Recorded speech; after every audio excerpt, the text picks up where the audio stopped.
مانندی دیلی خود دل نیابی چو حولی پدر منزل نیابی و مانندی دیلی خود دل نیابی چو حولی پدر منزل نیابی نشینی با خیرم مندانی دنیایی به مثل مادرم عاقل نیابی نشینی با خیرم مندانی دنیایی به مثل مادرم عاقل نیابی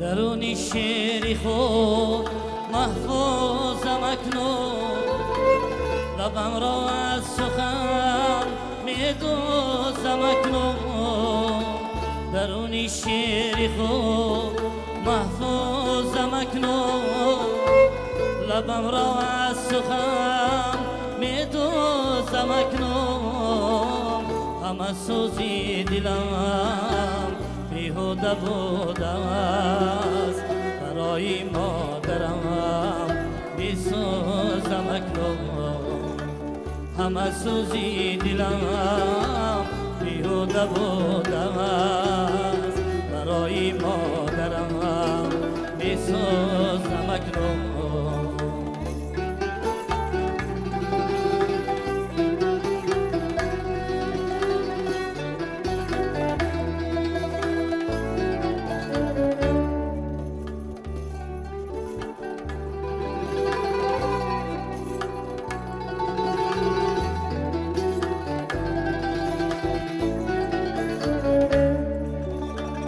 دلی من عرصه‌ای سوز و گداز است رهی مقصودی من شب و فراز است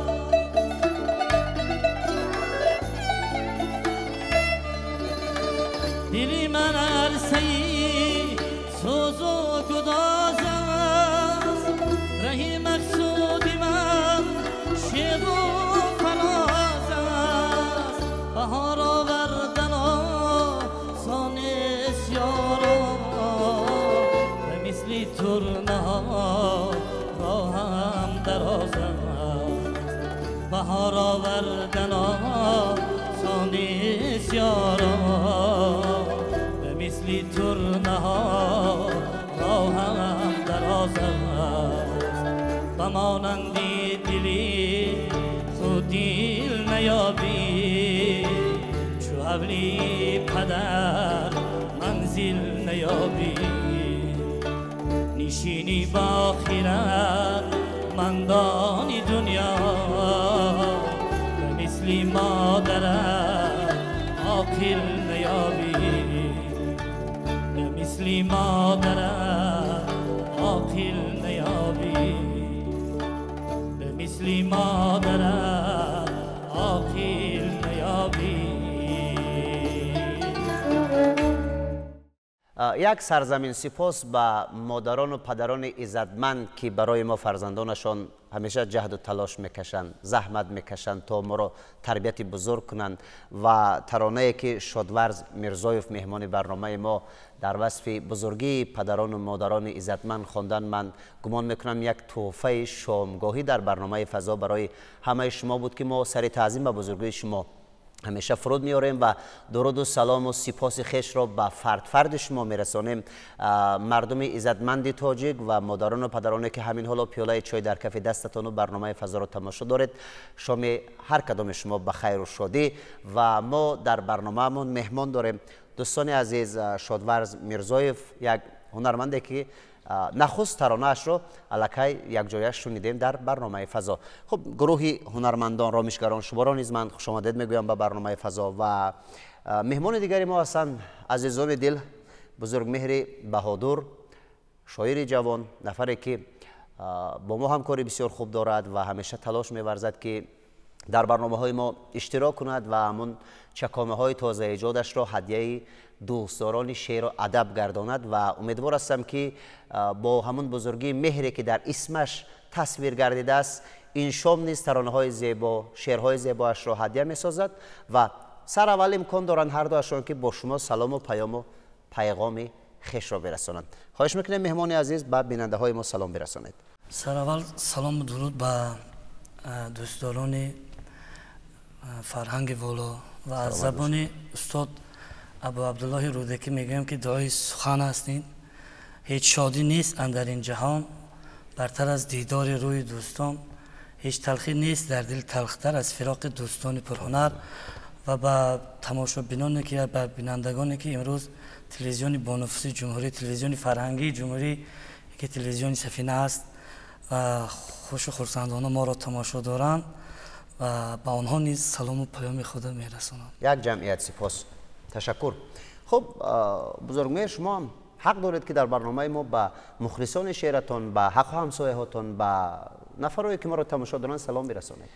درود و سلام و پیام همدیاران ارجمند، دوستان عزیزی که از گوش و کناری نه تنها تاجیکستان و بلکه از دنیا تماشا میکنند ما را، هر کسی که با این زبان نابی تاجیکی دری صحبت میکند. من نخست میخواستم شادورز ارجمند رو به پایتخت کشورمان خوش آمدید میگویم. خود از یک روستای دوردست زیر حصار از وادی زرافشان آمدند و همزمان سپاس میگویم که این چند دو بیتی ما رو در هوای یک آهنگ بسیار مرغوب سرودند. برای رامشگران نیز تشکر میگویم و فضا واقعا هم برای رنگین و دیگرگون کردن فضای ما سهمگذار است که به همه شما نیز سپاس. تشکر زیاد. پیش از آنی که ما صحبت را با شادورز آغاز میکنیم، من گمان میکنم که یک شعر تازه ایجاد شما را ما با بیننده هامان بشنویم، لذت برداریم، بعدا صحبت را آغاز کنیم. این نور علی نور میشود. بگذار تازه ایجاد نیست، اما فکر میکنم که از اون چیزی که در حافظم است بهتر است که اونو بخوانم از اون که از ورق میخوانیم. خدا گلهای گلشن را نگیرد، زیباغ زندگی زن را نگیرد. هزاران سوسنی بیبوچی در کار، خوشاگر بوی سوسن را نگیرد. برای معرفت یک واژه کافی است، دعا کن دانش و فن را نگیرد. برای دیدن خورشید روی اگر ره نیست، روزن را نگیرد. بدون شبگه بودن توانیم ولیکن روز روشن را نگیرد. بیمان میرند مردان بحری میهن، زی مردان خاک میهن را نگیرد. اگرچه دوست دستم را نبگرفت، بگویم شکر دامن را نگیرد. مرا نشنیده باشد نیست با که الها حرف دشمن را نگیرد. بمانم کاش در یاد عزیزان، به یاد حق بودن را نگیرد. تو را از من نگیرد ایزد ای کاش، زی تو ای کاش که من را نگیرد. سلامت باشین. آفرین آفرین. بسیار سپاس میگویم به شما. قلمتون سبز در سبز بود به همیشه. دوستی گرامی قدر، خوش آمدید شما به تلویزیون سفینه. ترانه را خیلی عالی اجرا کردید و من گمان میکنم که این کار زحمتی رامشگران هم است که به شما سپاس میگوییم و بعد صحبت را شروع میکنیم به طور مشخص از آنی که کجا رو ختم کردید بعد مکتب میانه. بعد از مکتب میانه تحصیلات عمومی رقم 52 به نام مستون شیرالی دهه زیر سوری شهر پنجگین راه گرفتیم به سوی پایتخت به دانشکده هنرهای زیبایی به نام استاد میرزا ترسونزاده و در آنجا به فاکولته موسیقی آموزگاری داخل شدیم. بعد از 3 سالی تحصیل به صف قوای مسلحه جمهوری تاجیکستان پیوستیم و در آنجا ادای خدمت کردیم. 2 سال از ادای خدمت کردیم و خود خدمت از نگاه من وقتی که پا به پایتخت نهادیم و وقتی که در فضای پایتخت عزیز آمدیم، دانشجو شدیم، 3 سال در دانشکده تحصیل کردیم، آگاه شدیم از صنعت کسبی و در طول این سالها بسیار استادان بزرگ به ما درس گفتن از ساحه از هم نوازندگی، هم سرایندگی، از همون طلبه مکتب بودن. در همون وقتا کمتر آموزگاران فن سرود و موسیقی را یافتن دشوار بود. استاد ما آموزگار فن تربیت جسمانی بودن و همون وقت با ما با طریق رباب با ما سرود بیاموزد. ما همون سرودهای میخوندیم و بعدی که صنف 7-8 شدیم در آنجا یک استاد بسیار بزرگ که یادآور میشوم نامشون دانش خدایداد راهبر صنف بودن و ما بسیار سخت میگرفتن و در تمام چوره‌بینی‌های مکتب دویما همه روزه می آوردن که هم سرود خام. بسیار سرودایی بود که در آن وقت خرد بودیم ازبر کردیم. وقتی که به صف ارتش ملی داخل شدم بسیار خوب هر یک جوانمرد اینو باید حس کند که در حقیقت مکتب جوانمردی، مکتب متانت، مکتب شجاعت انسان همه طرفه آب و تاب می‌یابد و تربیه بلندی و تندرستی از اونجا می‌آموزد. بله و پیش از همه که حق فرزندی رو اجرا می‌کند. البته قرضی. بله. خب رفتید به صف قوای مسلح برگشته اومدید دانشکده رو ختم کردید؟ بله. بسیار خوب. کار رو از کجا سر کردید؟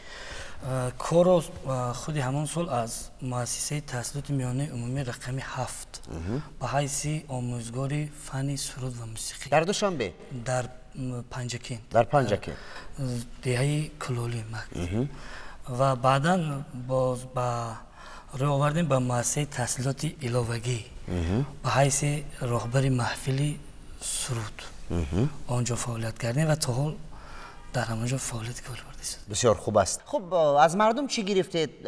بچه های دهت چی گفتن به شما؟ پدر و والدانشون چی گفتن پس از آنه که نمیدونم یکم از عالم موسیقی کسبی آگاهی یافتند؟ البته که سپاس ها باید گفته باشند. بله، وقتی که من به کار آمدم در مؤسسه تحصیلات علاوگی رقم 3 در آنجا بودم.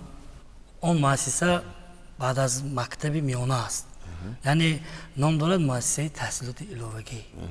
بچه میتواند در همه حالت آزاد رود در آنجا درس خواند. وقتی که من رفتم آنجا کار فعالیت طول 4 سال شروع کردم، باور کنید استعدادهایی که در آنجا نهفته بودند جایی شد که شاگرد ما اومد در آزمون‌های ولایتی، در آزمون‌های جمهوریوی جای‌های نمایان اشغال کرده رفت.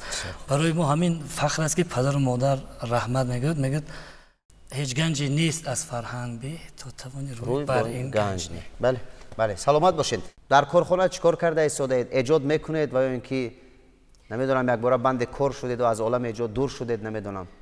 نه، چرا کاری ما که با روزنامه جمهوریت پیوندی دارد، وقتی که قلم و دفتر و بوی گزیته نو چاپ شده که هست اونجا حتما خودتون هم می نویسید، هم تحریر میکنید، هم قلم میزنید.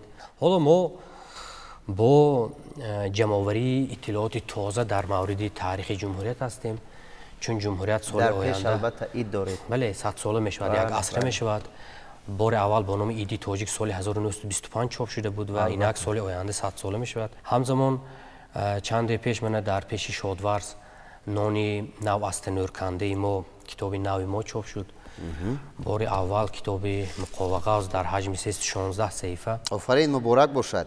شعرهای قریب 5 سال آخری ما که بیشترشان در شبکه‌های اجتماعی هستند، بیشترشان تازه هستند و بعضی ترانه هایی که از شادورز اجرا می‌کند در داخل اینا هستند. یک چند مصرع دیگر قرائت میکنید تا یک ترانه بشنوید. بگذار باشد. من برای همتون، مخصوصا برای رامشگرا، برای دوستانی که اینجا هستند، میخوام یک شعر بخونم با نام وقت یابید. هزار سپاس که وقت یافتید. برای مهربانی وقت یابید، برای سبزجانی وقت یابید، برای دوست دارم گفتن یار، برای دلفشانی وقت یابید، به یک لبخند، به یک صحبت، به یک لبخند زیبا، به یک صحبت، به یک لبخند زیبا، برای کامرانی وقت یابید. پس از عطر گلی یار شمیدن، برای گلنشانی وقت یابید. تمام آرزوها آرمانی است، به عشق جاویدانی وقت یابید. نه در تقویم باشد ارزش عمر، برای زندگانی وقت یابید، برای مهربانی وقت یابید. تشکر. و بیننده های عزیز، گمان میکنم بعد چند لحظه صحبت و قرائت شعری که از جانب بزرگ مهر بهادر اینجا صدا داد، یک ترانه دیگر از جانب شادورز مرزایف بشنویم. عین مدعاست. خواهش میکنم.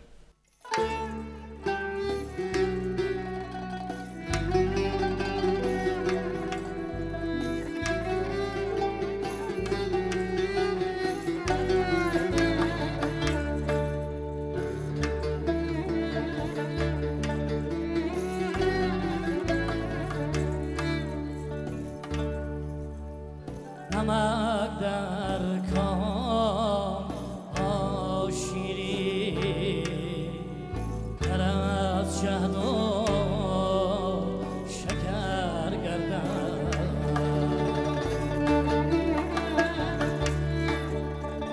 جگرها خون شود تاید، سر مثلی پدر گردد،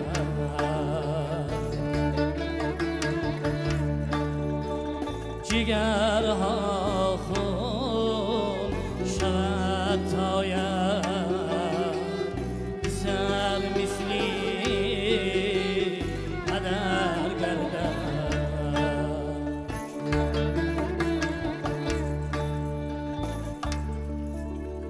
پدر در کودکی از کلیل دستی که سرگیرد، با امیدی که در پیری سردستی پدر گیرد.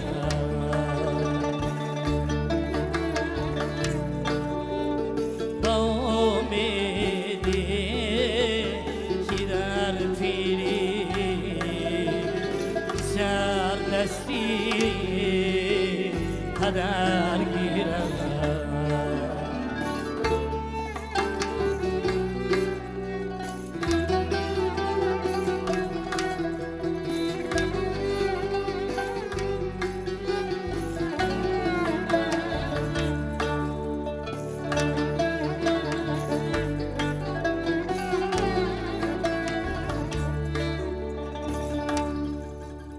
سفید داری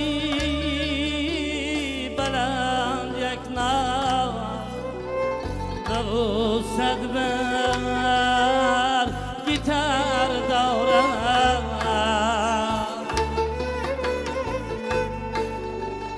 سفید داری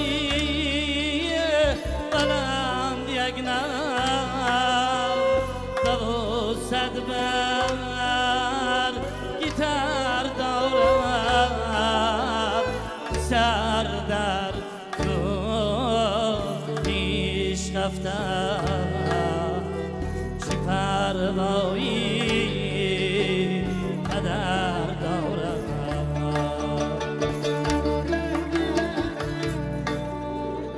سر در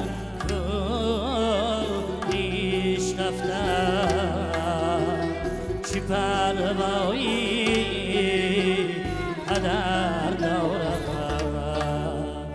کجا فرزند قابل رفت، از حالش خبر گیرد، ولی فرزند ناقابل گریبانی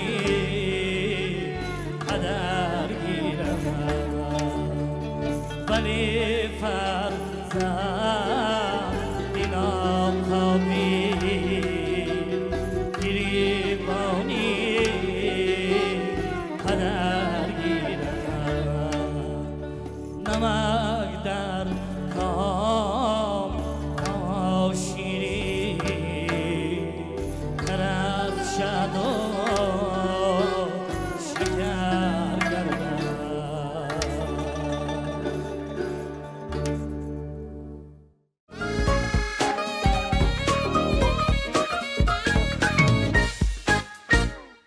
برنامه فضا رو تماشا میکردید؟ بله بسیار تماشا میکردم. خب برنامه فضای تلویزیونی سفینه با اندیشه شما برای هنرمندان، برای نفرانی که لیاقت زنده خوانی دارن چی دروازه ها رو کشود؟ من یادی از بزرگام کردم میگذارم، از استاد ظفر ناظم، از استاد آدینه هاشم، از استاد جوربک مرادوف، از شادروان دولتمند خلو فیضلی حسنوف که اینها سرآمد سنتی ملت تاجیک هستند. از نگاه من در برنامه فضا بسیار یک نتیجه خوبی داد که بسیار صنعتکارا از رشته زنده خواندن سرود از عهده همین برآمده ایستادند. هست حالتایی که از استاد معروف خوجا بهادرов، از استاد صادرخان حافظ چیزهای من میشنوم باور کنید نبودن در قریب که همین سالها نشنیده بودیم.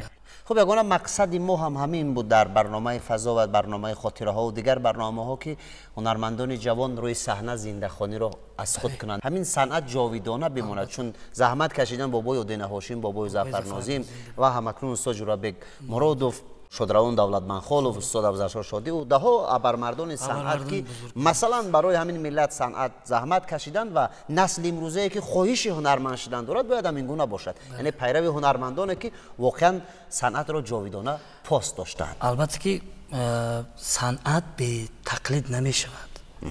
شما کسی رو تقلید میکردید؟ من بسیار گوش میکردم استاد تقای مراد خوشوقته، استاد ظفر ناظم، استاد آدینه هاشم، استاد جوربک مرادوف و بسیار من برای هر یک صنعتکار احترام میگذارم، چون که این آسان نیست برای یک سرود خواندن و در جای راست ایستاده برای مردم خدمت کردن.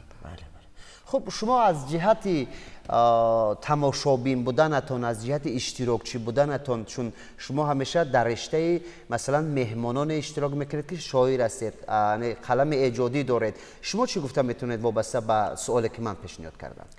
فضا واقعا هم فضایی است که مثل یک میدانی است که میدان از دلیر است اینجا دیگر. اینجا کم حالت‌هایی می شود که برای یک سراینده‌ای که مثلا مثل شادورز از یک کوهستان برمیخیزد به پایتخت می‌بیاید، یک امکانات بسیار خوب است که اگر به همون تعبیر مردم بگوییم جایی است که خودت رو باید نشان بدی. بله. در این میدان که شما اگر در یک بزم، در یک محفل برای 100 کس، برای 200 کس اگر ترانه بخوانید، اینجا دیگر جای میلیون ها است. اینجا در نظر تمام مردم قرار میگیرید و در برابر اون که مسئولیت است همزمان یک سنجش است. من فکر میکنم فضا برای خیلی ها امتحانگاهی را میماند که همینجا زنده خوانند، زنده نوازند یا زنده مثل ما مثلا ایجادکارا زنده صحبت میکنند و بعدا در دایره های گوناگون این بررسی میشود حتما. شاید برای شاعرها که در تاجیکستان ما خوشبختانه شاعر بسیار است این چیز شاید کمتر باشد، اما برای سراینده‌ای که زنده میخواند و امروز گوش و هوش مردم برای یک ترانه زنده ناب پاکیزه است، برای اینها خیلی یک امتحان جدی است.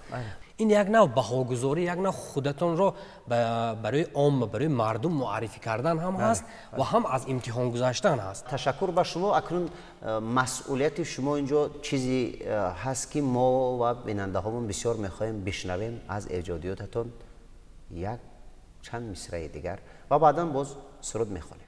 هیچ کس نمیخواهد که دلش بدون عشق باشد و غزل میخونیم، غزل شاگردانه با نام دلم به عشق زن یک دم مبادا. دلم به عشق زن یک دم مبادا، بجانم شوق شورش کم مبادا. به خونم ذوق وصلش باد جاری، بجز لبهای او مرهم مبادا. نبیند چشم من جز روی دلکش، ز هجرش دیده ای من نم مبادا. بمان از پیکری من سبز گردد، صنع بر قامتی او خم مبادا. تمامی تلاشم الفتی اوست، وجودم بیغمش محکم مبادا. قسم بر بیت شاهنامه، کی بیزن تهمتن رستم مبادا. کسی عاشق نشد عاقل نباشد، کسی عاشق نشد عاقل نباشد. گدای بوسه حاتم مبادا. تحمل میکنم هر درد اما، تحمل میکنم هر درد اما، دلم به عشق زن یک دم مبادا. سلامت باشین. تشکر. در باره سرود سوم صحبت میکنیم و که این سرود از شاید ایجادیات بزرگمهر باشد، از کتابی که نو روی چاپ آمده است و ما بزرگمهر رو بار دیگر تهنیت میگوییم برای این دستاورد بزرگ که مجموعه شعرهایی هست که البته بعضی هاشون در روزنامه ها و در دیگر جاها چاپ شده بودند. ولی تقریبا شاید نصف زیادشون چاپ شدگی و معرفی در شبکه اجتماعی شدن، نصفش پنهانی تازه در کتاب جا کردیم که تحفه شود. بسیار خوب است، مبارک باشد. خب شما چی میگویید؟ این تحفه غیر چشم داشت از جانب دوستی عزیز ما بزرگمهر بهادر است که ما همین با همراهی استاد ظاهر شاه حیدر آماده کردیم و کمی هم باشد خواستیم به بینندگان تلویزیون سفینه پیشنهاد. بله. همین شعری چشمان تو رو از بر کنیم. بله. و آهنگ رو استاد ظاهر شاه حیدر.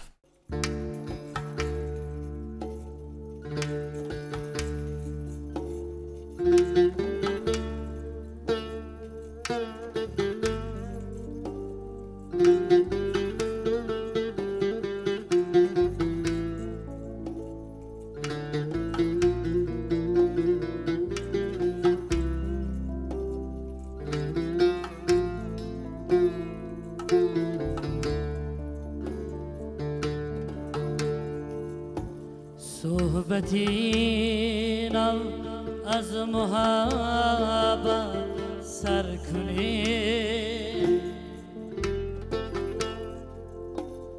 از محبت میزها را زر کنی. شعری من یک سو گذاری مدمی، شعری چشمانی تو را از بر کنی. رفتم مهمانی کناری گرمی تو، دو کفی دستی تو را ساغر کنی. رفتم مهمانی کناری گرمی تو، دو کفی دستی تو را ساغر کنی.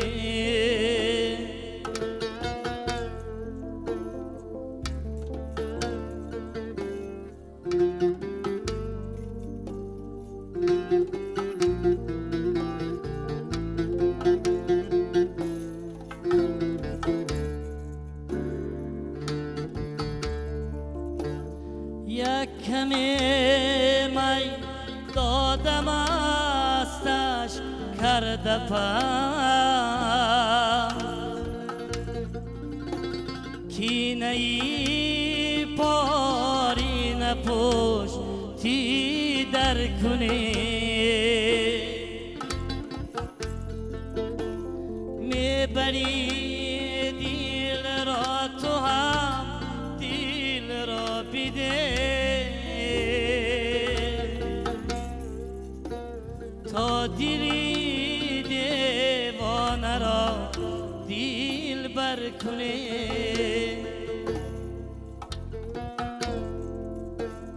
وقتی جان کندن نبا یک خطره کاش لب را با لبی تو تر کنی. صحبتی نو از محبت سر کنی از محبت میسها زر کنی از محبت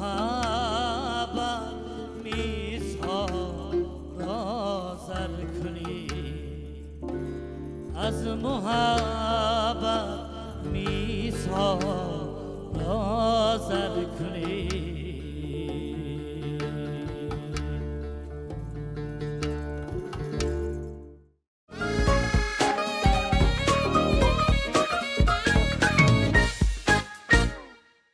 خب تشکر میگویم و طوری که خودی من پیخست کردم ترانه هم البته با کتاب نو به دست شما رسیده است و گمانم تازه ایجاد است. خب یکم مشکلی ها هم سر زد ولی به هر صورت چیزی که تازه ایجاد است به مشکلی نیست و خوب می شود در آینده. وقتی کتاب دسترس کردیم خودی حاضر ما این سرود رو در همجا کار کردیم. من سر اول از تماشابینان زیرک و هوشیار عذر میخواهم که برای اونا همه زحمتی که سر اول ما میکشیم سرود ایجاد میکنیم مینوازیم همه این زحمت برای هم تماشابینان داره. خب سلامت باشید. به هر صورت سپاس به اندازه. وطن رو چگونه دوست می‌دارید و در ایجادیاتتان تصویر وطن چگونه است؟ مستون شیرالی یکی از شاعرای نمیان ما میفرمایند که گر در وطنت وطن نداری هر جا که وطن کنی حرام است. بله. امروز ما شکرگزاری از فضای صلح و آسایشته از آسمان بی‌غبار تاجیکستان عزیز که با راهبری پیشوای معظم ملت اساسگزار صلح و وحدت ملی جناب عالی محترم امام علی رحمان اینقدر آبادی، اینقدر آزادی، اینقدر آسایشتگی تماما ناگفتنی است. و امروز با راهبری بسیار جوانی وطن دوست ما شهردار شهر دوشنبه محترم رستم امام علی اینقدر بینید دوشنبه من 15 سال پیش دیگر بود. بعد از 15 سال اومدیم همون جایی که در کار است همون خیابان ما نمیابیم. بله بله. آرزوی آن رو دارم که وطن ما آباد باشد، از چشم بد دور باشد. میگوید که یاران همه اتحاد بنیاد کنید، خود را ز غرور و کبر آزاد کنید. خواهید به دهر خاطر شاد کنید، دست بدهید وطن آباد کنید. آفرین آفرین. سلامت باشین. تشکر. بزرگمهر بهادر، من باور دارم که شما در ایجادیاتتون تصویر وطن را موضوع رقم یک جایگاه داده اید و امیدوارم که برای بیننده های وطن دوستی ما، برای کل هموطنانی که در داخل و بیرون طریق محور ما را تماشا میکند یک چند مصرع در وصف وطن جان و جانمان قرائت کنید. ما میشنویم بعدا امکانیت رو به شادورز میرزایف میدهیم. زنده باشید. واقعا هم کتابی که تازه چاپ شد تاجیک بودن در این سرا دشوار است عنوان دارد. تاجیک بودن تنها در شناسنامه‌تان در راستی اون واژه ملت اشاره کردنی آن که شما تاجیک هستید با این خاتمه نمی‌یابد. بله. تاجیک بودن مسئولیت‌های بسیار گران دارد. کتاب مخصوص نامش هم دراز است. تاجیک بودن در این سرا دشوار است و با اجازه شما اولین غزلی که با همین شعر سر می‌شود کتاب همون رو می‌خوانم و دوستان ما خوب می‌دونند که ما با همین نام یک محفل هم در اتفاق نویسندگان تاجیکستان برگزار کرده بودیم با نام این وطن را ساختن آسان نبود. نخست شعری که در این مجموعه روی چاپ آمده است بزرگمهر برای ما قرائت میکند که عنوانیش است این وطن را ساختن آسان نبود. بعدا ما شاید با شما خیر خوش میکنیم. من از حافظه هم میخونم. باشه مرحبا. سوختن بگداختن آسان نبود. بله. این وطن را ساختن آسان نبود. سوختن بگداختن آسان نبود. این وطن را ساختن آسان نبود. بعد خون پنجه های باربد چنگ نو بنواختن آسان نبود. بعد مرگ کاوه و 18 پسر پرچم افراختن آسان نبود. این همه آرایش از خون دل است خانه را پرداختن آسان نبود. چون سیاوش خیش را از بحر ننگ بر علاب انداختن آسان نبود. 100,000 آثار فرهنگ و هنر همچو جان باختن آسان نبود. سربدار و پای در زولانه ماند. سربدار و پای در زولانه ماند. بی سر و پا تاختن آسان نبود. خاکش از اشک نیاگان خرم است. خاکش از خون نیاگان خرم است. این وطن را ساختن آسان نبود. آفرین، سلامت باشین، تشکر. من تمنا میکنم، آرزو میکنم که مثل شما بر این جوانهایی که در راه ایجاد شعر ذوق دارید، سلیقه دارید زیاد بگردد و همین گونه همگیمون وطن دوستدار باشیم. همگیمون خاک پاک همین دیار رو پاک و مقدس نگاه بداریم و واقعا فرزندان باشیم که همین وطن با ما افتخار داشته باشد. دیگر همین است رسالت. بله. تشکر. و شعر انجامی مالکی است و چگونه آماده شده است؟ شعر انجامی شعر از استاد مستون شیرالی است، شاعر توانای ما. میگم که وطنم یک نفس از یاد تو فارغ نشوم. فارغی در ره تو مهری تو را باختن است. بی وطن نیست غریبی که کند یاد وطن. در وطن بوده بی یاد وطن بی وطن است. بله. سلامت باشین. من هر کدام شما رو بار دیگر خوش آمدید میگم به تلویزیون سفینه. صفا آوردید و بیننده های ما از صحبت بزرگ مهر، از صحبت شادورز، از نوازش رامشگران، از سرودخوانی شادورز خب یک عالم معنی برداشتن و با امید آنه که در خاندان هممون خوشبختی پایدار باشد. با امید آنه که ما بازم به دیدار گرم شما برسیم با بهانه ثبت برنامه هامون. بیننده های عزیز، دوستان عزتمند، چون که ما با شما خیلی محبت داریم و همین محبت شما است که ما روی صحنه مقدس تلویزیون میایم، برنامه میکنیم، صحبت میکنیم و از موفقیت و از پیشروی و از دوست داشتن این وطن سخن بر لب میاریم و هرگز نباید آیت شکرانه را از لب فراموش کنیم، چون ما یک وطن داریم، یک مادر جان داریم که این نامش است تاجیکستان و با تاجیک بودن خود افتخار کردن ما و شما. این البته فرزند اصیل همین وطن بودن است. عزیزان دل، نقطه میگذاریم به برنامه این شامینه فضای تلویزیونی سفینه. خاندانتان مثل همین برنامه ما نور و روشنایی داشته باشد. شادورز میرزایف ترانه انجامی رو میسراید تا دیدارهای نوبتی. عزیزای دل،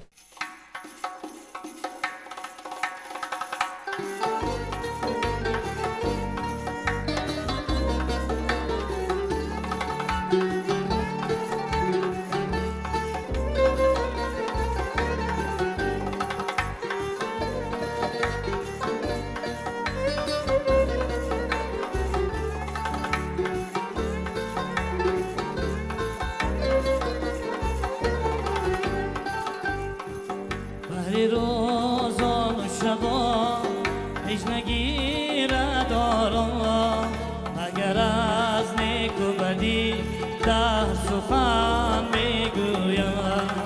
دلی من جوش زنان در لبی دریای دما، گشته برگشته بتر راه وطن میگویم. دلی من جوش زنان در لبی دریای دما، گشته برگشته بتر راه وطن میگویم.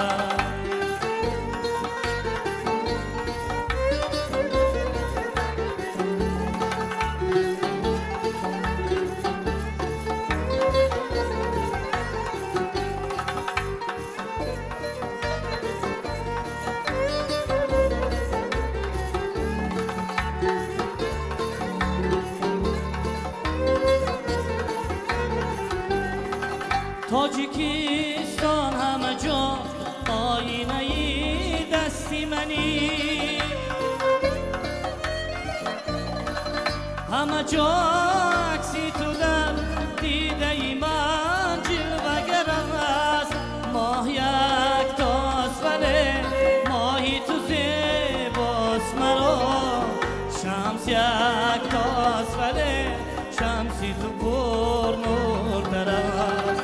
ماه یک تاست ولی ماهی تو زیباست مرا، شمس یک تاست ولی شمسی تو پر نورتر است.